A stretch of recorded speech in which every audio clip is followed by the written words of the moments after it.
Hello, today I'm going to be taking a look at the Syndicate, a nefarious gang of ne'er-do-wells in Hydrophilia by Artel.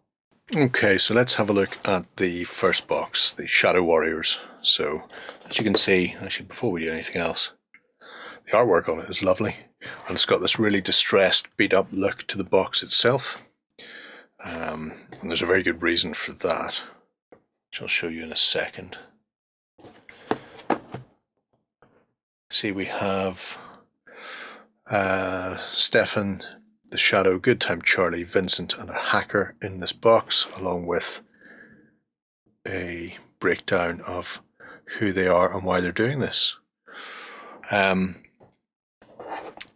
If you are old enough to remember, you used to get video cassettes like this in the 80s, and Hydrophilia is very much in the vein of an 80s futuristic cyberpunk film / game. So the box itself was actually made to look like a video cassette. Comes out with its case, the top lifts off, and then we actually have a little box full of stuff. So we have cards, bases, and our miniatures, all separately bagged. Base-wise, they are plastic plinth bases, standard 25mm rounds, and a 50mm round, which I assume is for Stefan on his bike. We also have these cards. So these are the game cards, and this is a little measuring tool as well. See if I can get these out. So here we have Stefan, the hacker, Good Time Charlie, Vincent, and Shadow. See if I can remember the stat line here. So points value, movement, EVA is something. Arm is armor, cyber, and psychic. EVA may be their defense against electronic attack. You also have their wound counter here, so you could pop these into a sleeve and mark them off. And then we have their various abilities and attack options. And then at the back, the special abilities they have. It also comes with a selection of upgrade cards. So zip, highlight, and psychosis, and this little ruler is for measuring essentially volume, regardless of what way the model is actually positioned. It will have a height characteristic, and this notch at the bottom is there to take a base.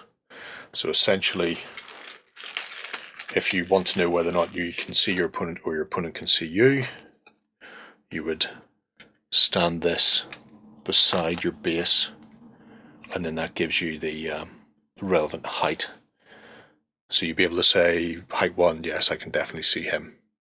So it's the volume that the model fills rather than the actual model itself is the important thing, which is good, especially for a cyberpunk 80s style game. You don't want to limit the actual sculptors in how they build a model, because the game mechanics say it has to be one way or the other. You'll end up with a very dull model very quickly in that regard. Okay, so I assume there's a little bits of sprue. I'll find out.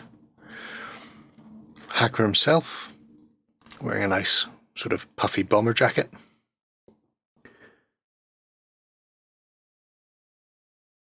Some cybernetics down the side of his face there. I'm not sure if that's ending in flash or if that's a little microphone. I'll be careful when I'm tidying it up anyway. You can see the cyberware coming out the back of his head as well. Very fine. Absolutely beautiful. Beautiful casting, as I've come to expect from Artel, to be fair. Yeah, he's a very simple miniature, very nice. I will not go through them all.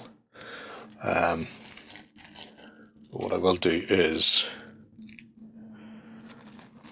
show you a couple before I go off and build them. So this is Good Time Charlie, one of my favourite. Very much the epitome of a mad bomber. Laden down with possibly homemade grenades and with a backpack stuffed filled with explosives. And he's a very comedic, clownish sculpt, sort of balanced on the ball of one foot, other leg waggling away, and a cheesy grin on his face. Because he actually holds in one hand a grenade, and in the other hand, pop it up there, he's actually balancing a stack of bombs. You'll see what I mean when he's built. Again, very crisp detail. Casts are very, very nice as well. Not a huge amount of flash on them. And a minimal seam line. I mean, very minimal seam line. Set him over there. Try not to mix up all my resin parts.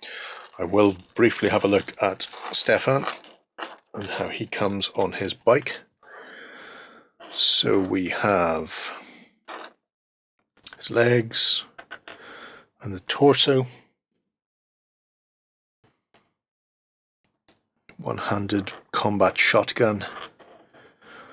A pair of very cheesy 80s, not Ray-Bans, but I'm not even sure what you would call those glasses. They were the sunglasses of choice of many a villain in a lot of 80 action. Then we have the bike. So let's move Stefan out of the way. The bike is 2 wheels, 2 rear view mirrors, a handlebar, and engine, body and front. So it looks very delicate. I've no idea what I'm looking at. There are not instructions with it, so I'm hoping it's relatively easy to build. I'll worry about that when I've actually got them washed down. I am going to go and build the Syndicate, and I shall be back shortly with the assembled figures. Okay, I'm back with the Syndicate Shadow Warriors. So, build-wise, they all went together remarkably well. Let's start with Stefan to begin with. Stefan is on his bike. So, nice model. Despite not having any build instructions, it's a remarkably simple build anyway. So the front body goes onto the rear section. This front wheel glues in there. There's only one way it can go on. Rear wheel fits between the spokes.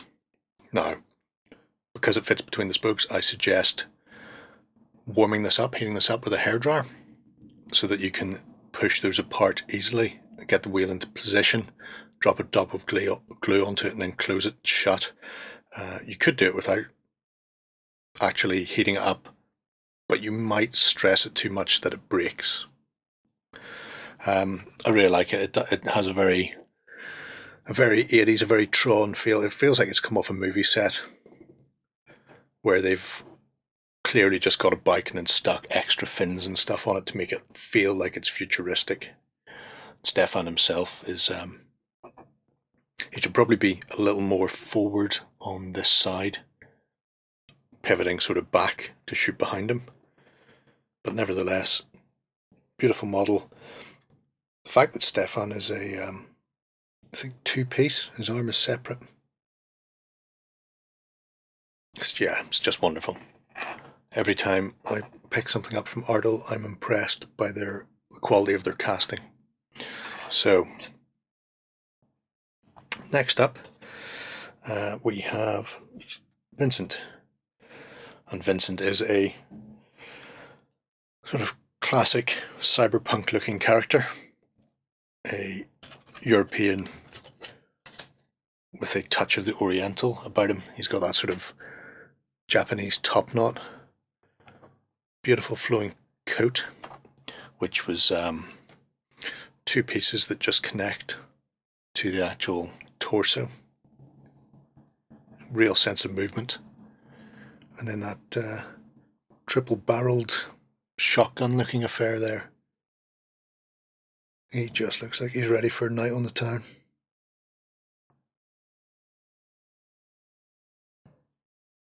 Just see, there's a bit of something. Bit of fluff apparently on his sunglasses. Oh, Vincent. But yeah, gorgeous, gorgeous figure. Great pose. And just so crisp. I mean, the coat itself is wafer thin. Gorgeous. Even if you're not planning on playing this game, picking them up to paint is probably not a bad plan. Possibly my favourite model so far that I've seen, Good Time Charlie. I imagine he probably would have been played by Brad Dourif in whatever 80s film this would be. If we see Charlie here, merrily dancing down the street, juggling a stack of grenades in one hand, with a grenade primed and ready in the other, and more grenades all about him. He's just so cute. Everything about this just smacks of character.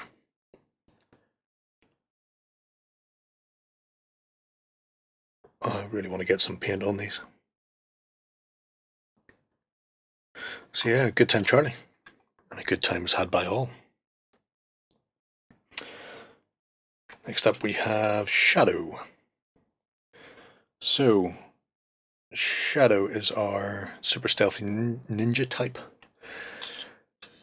And what I hadn't realised when I looked at her originally is part cybernetic, which is to be expected. She has these very thin, almost bird feet, bird legs, like a wading bird, like a heron or whatever. Whipping out this lovely katana, and she's actually drawn it from an umbrella. How awesome is that? She's got a sword hidden in an umbrella. Again, such a dynamic pose and movement in this figure. Just a beautiful assassin. I'm blown away. Again, very, very crisp detail on every part of her. And went together remarkably easily. So, last but by no means least, we have the hacker. No good 80s film is worthwhile without a hacker. And there's also something I need to show you with him. So, he is, as you can see, tapping away on something. Very delicate finger work. Beautifully delicate sculpt. While he's looking at what appears to be like a heads-up display on his other wrist. Rocking a bomber jacket. He just looks terrific. Absolutely terrific. Now,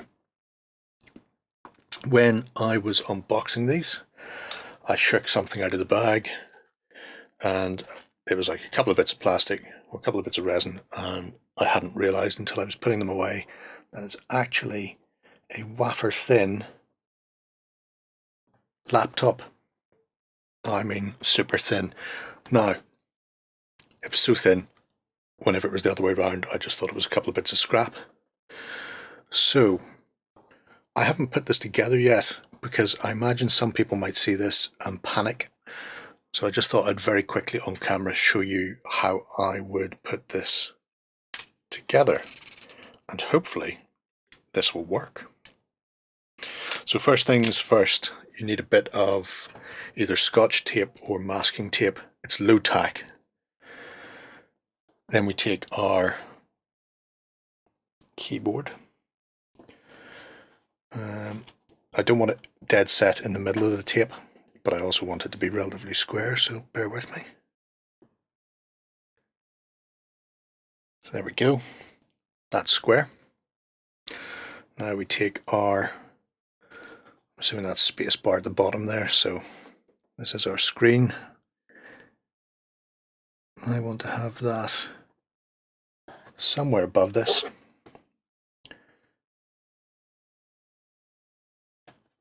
So this might be a bit fiddly for some people.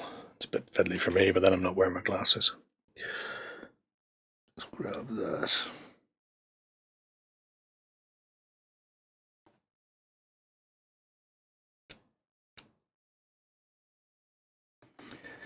Okay, so that is more or less what I want.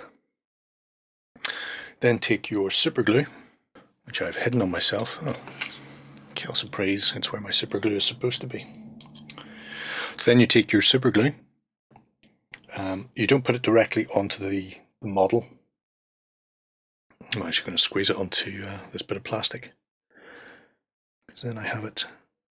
This is just scrap essentially.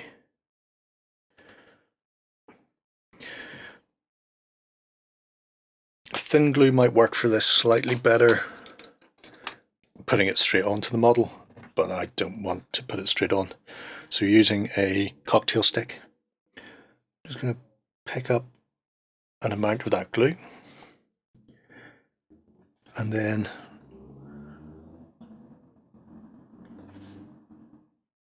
run it between these.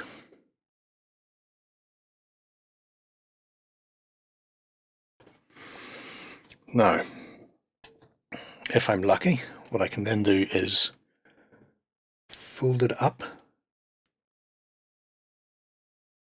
and the glue will take. I'm not going to remove it from the tape now because obviously the glue has only just been applied and is still curing. But if I turn that side on, there you go, you see that the little laptop has been built. I would just wait for that to cure completely, take it off the tape, and then you can flip it over and, if needs be, run another bead of either thin glue or another bead of gel glue to the rear. Just to reinforce the join. But I just thought I would show you that because that is, oh my god, that's so thin. But at the same time, look at all of the buttons. You could, if you wanted, actually go in there and probably number them all or letter them. Regardless, exquisite. Okay, so absolutely stunning figures. By far and away, this is my favourite faction that we've had a chance to look at so far. The models are just brimming with beautiful touches and so much character. If you're interested in being the bad guy or possibly the good guy, it is the 80s and you're up against the government, maybe the Syndicate is the one for you. Let me know what you think below, and if you fancy checking out Hydrophilia yourself, then you can check out the link below for the free download for the rules. Take care. Go ahead and check out our other content on screen now, and while you're at it, why not hit subscribe and remember to ding our dong. Go on, you know you want to click it. Go on.